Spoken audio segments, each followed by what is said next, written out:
Alright, welcome to Infinifactory Solutions, episode 37. So, in this episode, it is the crew quarters. I turned up the volume of my microphone a little bit, so that may help with my voice. But the problem is I changed the volume of my voice too often. I'm sorry for critical voice. Anyways, with that out of the way, here's pictures. So, here's, well, the crew quarters. This is much easier than the fusion reactor, as you can probably see, considering the factory doesn't take up the entire space. Instead, only takes a bit of it. And also, you can tell because of how much better the frame rate is. So that's the floor, that's the wall, that's the kitchen bit, I guess. There's the bed, and there's the counter. So bed, counter, kitchen, walls, floor. The floor is pretty easy for this level.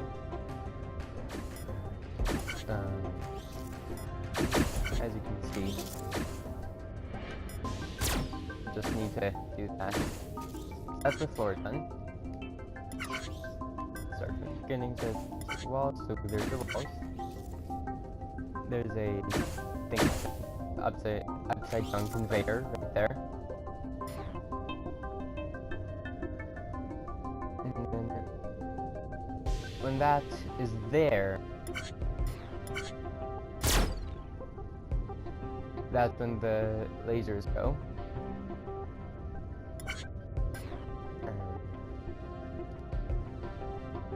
Because it's a single block thing, so it's easier to do. Where's that activated? Ah yes, when we're here. So I'll just go on the floor.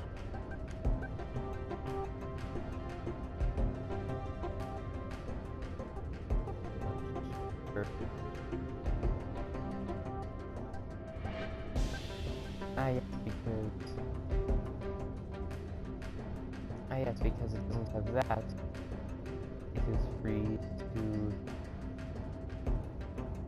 because that wall doesn't have this bit, I'll show you when it gets there. So, that wall gets here, and that wall, because it doesn't have the kitchen, it's free to just fall here and then right here. This part,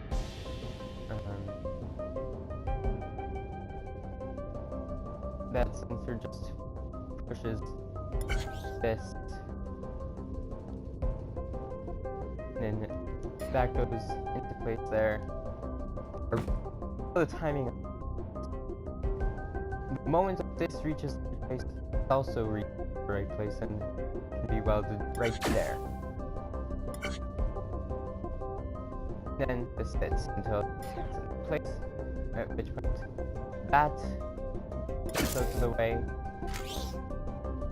And once that's in place, it gets pushed and over that lifter, at which point there's these upside down conveyors, falls a bit, rotates, to make the placement of the beds easier. And then once the moment this is actually in place, that last bed gets up into place, and then these sensors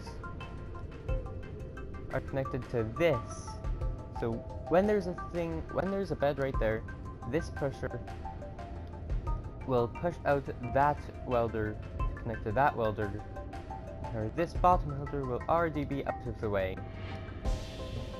and it's mirrored on that side.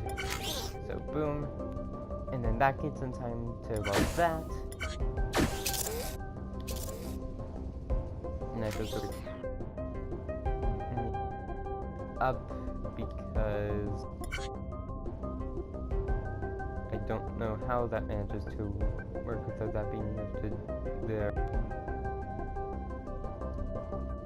I also have pretty dry lips. After this episode, I'm gonna get something to drink. Let's see here. That rotates, that rotates. Oh, because it's never over that lifter to begin with.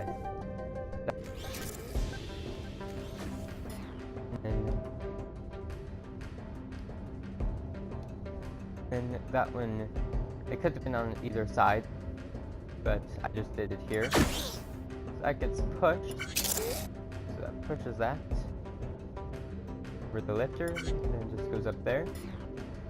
And then it actually uses these again. And instead of being up here, it's down here.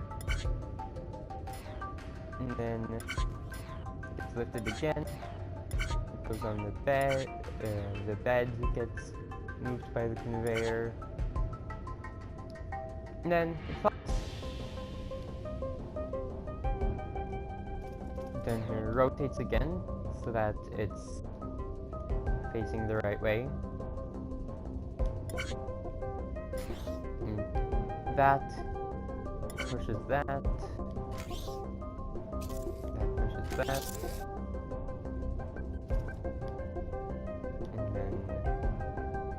It goes in.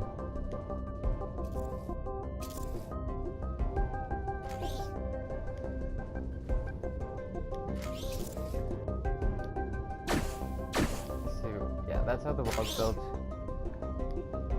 But when I have that, when there's that many there, on the sixth one, so that pushes.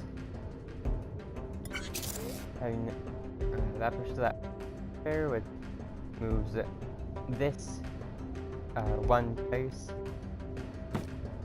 just in.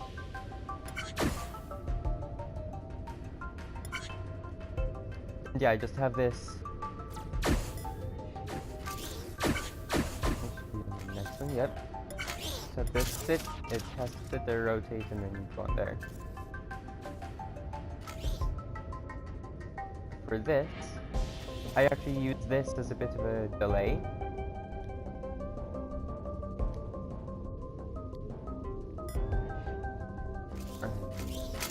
I actually have a bit of a delay.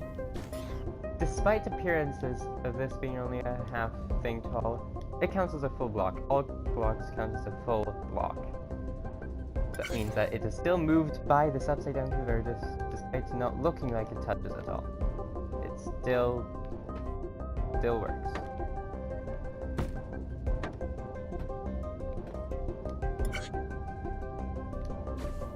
Then that just goes across and falls into place.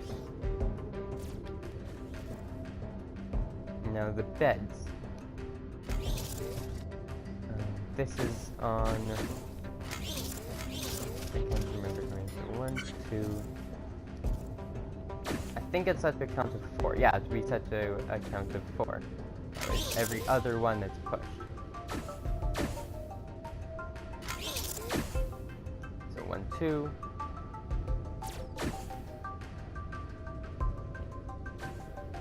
3, 4. Rotate, rotate.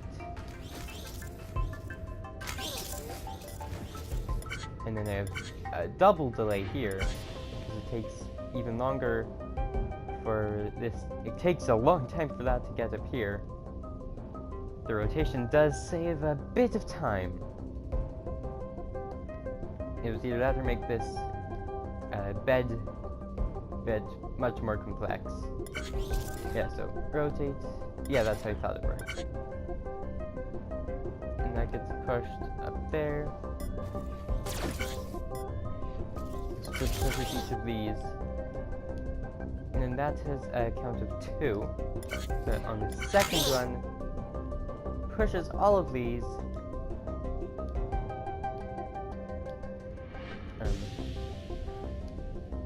And then these, because they're not welded, if I only had that, those would just sit there. So I also have this up here, and to pull them, and then they remain in the stack until this one gets welded, and that one keeps going. And then it falls down, gets rotated again. And yeah. Never underestimate the value of rotators. Being able to get things to move so far in a single cycle is pretty nice.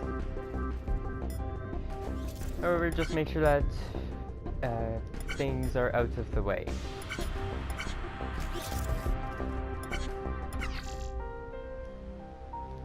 So yeah, as you can see, there's a lot of different ways to shave off cycles. I wonder how to get a better footprint. Oh well, the block score. I have a higher than average block score, much higher than average footprint, but I took less than 1,000 cycles. So that was the crew quarters. Thank you for watching. I am Flame Tusk. I hope that you can hear me well. And if not, well, most of my videos have been without commentary. So that was the crew quarters, episode 37. Thank you for watching.